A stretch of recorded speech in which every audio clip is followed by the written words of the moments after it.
in 1915, Albert Einstein gave the world the general theory of relativity, which is based on the beautiful idea that gravity is nothing but warps and curves in the fabric of space-time. Now, barely a year later, he realized that if space is flexible enough to warp, then it should also be able to ripple, to vibrate, to undulate. And that would mean that if something were to jostle the fabric of space-time, it should send out ripples in the fabric of space, and it's those ripples that we now call gravitational waves. For millennia, we have explored the universe using waves of light. This discovery marks the opening of a new era in which we will explore the universe using waves of gravity, of gravity, of gravity, of gravity, of gravity, of gravity. Gravitational waves.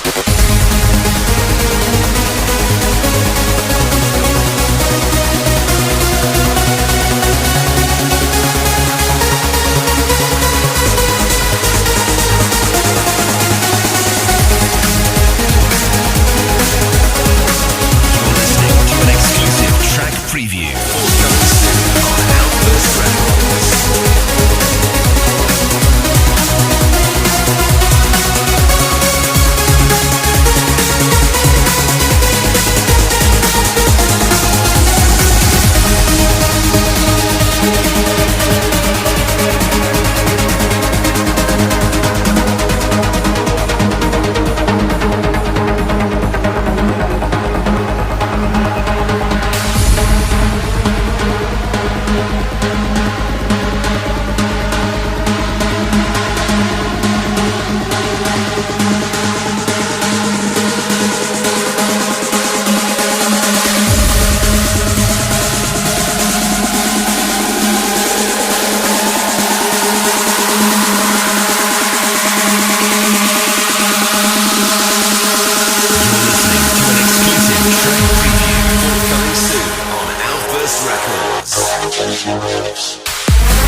Alright guys, first FPV crash.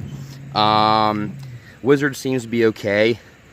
None of my props broke, surprisingly. The battery slid forward. I almost lost my low voltage meter. She got some grass and stuff in there, but even all the landing pads are still intact. So yeah, the Wizard is definitely extremely tough.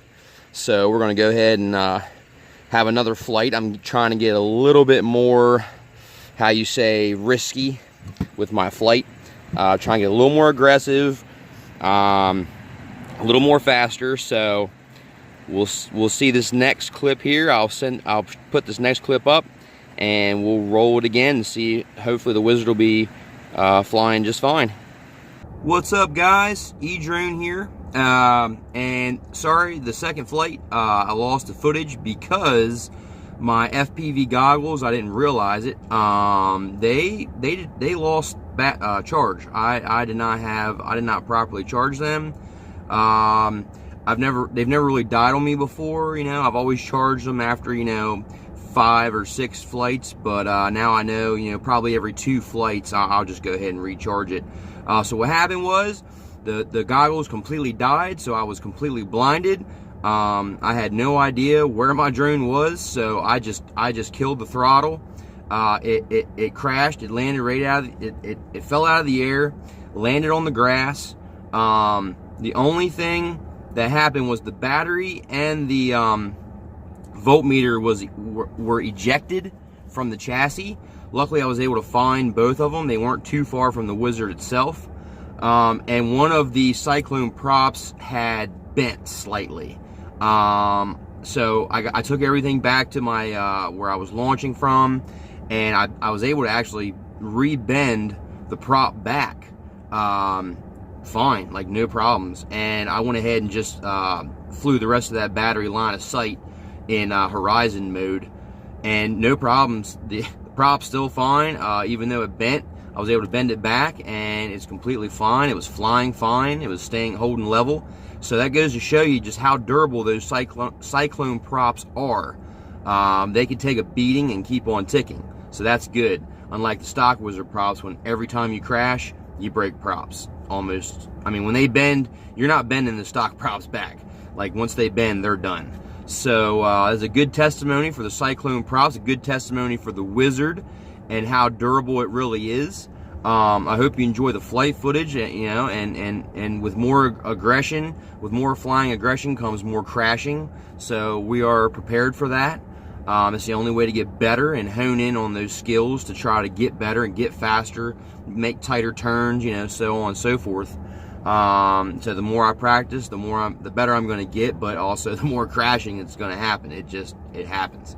You know, till the next video, I got some exciting news coming up. I got a new project that I'm going to be starting, and I'll tell you more about that in my next video. But until then, E-Drone out.